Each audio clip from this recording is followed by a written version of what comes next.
Ayan mga matik, magandang hapon. Ito ulit tayo mga matik magpapalipad.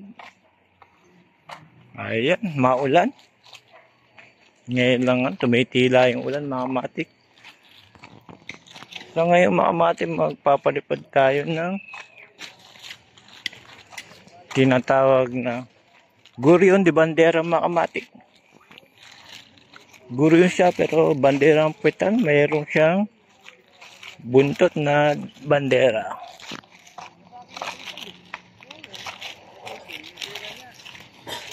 Dahil malakas yung hangin, mga matik, sigurado makakapagpalipad tayo nito.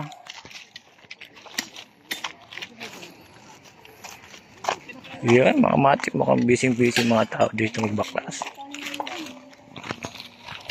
Binigay natin sa ano, sa kay Unrad.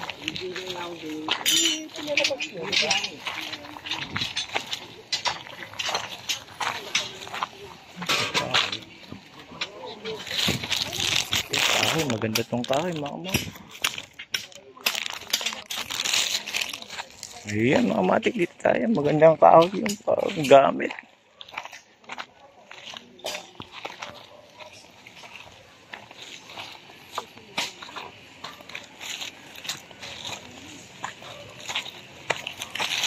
Yung mga matik, dating gawin, dito pa rin ako papalipad. Dahil dito ay malawak na lugar.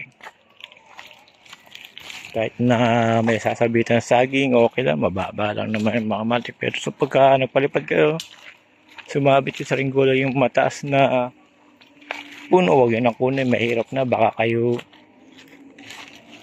bumaksak. Pilay lang ang mangyayari mga matik. Sa ringgola mapapalitan niya, pero pagka kayo napilay, habang buhay nyo ng dalian. Kaya magpapalipad ay sa malawak na lugar.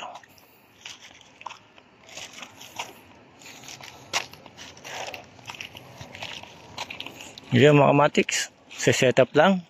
Papakita ko sa inyo mga matik itong sa ringgola Gurion de Bandera. Ay yun, oras ay alas 2 pa lang mga matik ng hapon. Baka mamaya uulan to, hindi tayo makapagpalipad, kaya lubos-lubos na natin. So setup ko lang mga matik itong Gurion de Bandera natin. Ayan mga matik, ito yung Gurion natin de Bandera. Mahaba yung kanyang buntot. Ayan, susubukan natin mapalipad mga matik para makita nyo kung paano lipad itong Gurion de Bandera natin. Ayun, malakas na hangin mga matik, sabay lang. Ayan, medyo gitna tali, ayusin ko lang mga matik ang kanya parisukat. Yung mga matik, lipad na yung ating Gurion de Bandera natin mga matik. Medyo humina uli yung hangin mga matik, kaya ganito siya. Kaya lumakas hangin yan, matik na mga matik.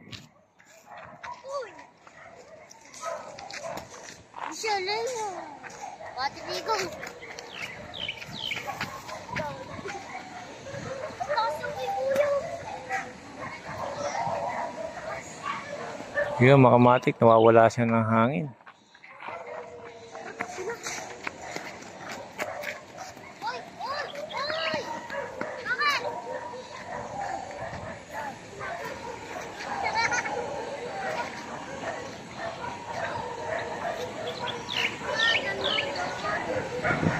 Ayan mga matik, tamas na. Malakas na yung hangin niya mga matik. Ayan, napakaganda, huwag lang iikot. Ayan.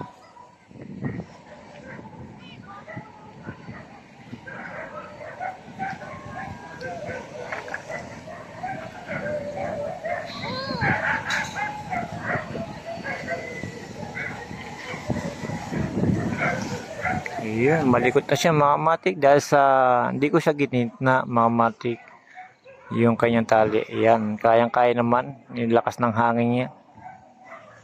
Ayan, yan ang ating Gurion de Bandera natin mga matik. Parang uod lang.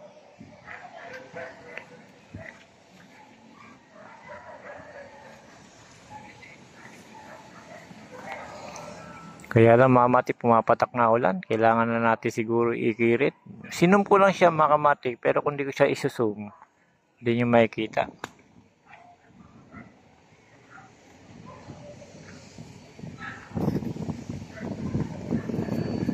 Yan mga kamatik, pumapatak na ang ulan.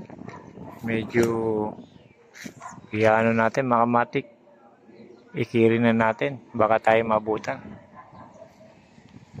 Hanggang dito na lang mga kamatik. Pinakita ko rin sa inyo na ating Gurion de Bandera natin mga kamatik. Na maganda siyang tignan mga kamatik. Salamat.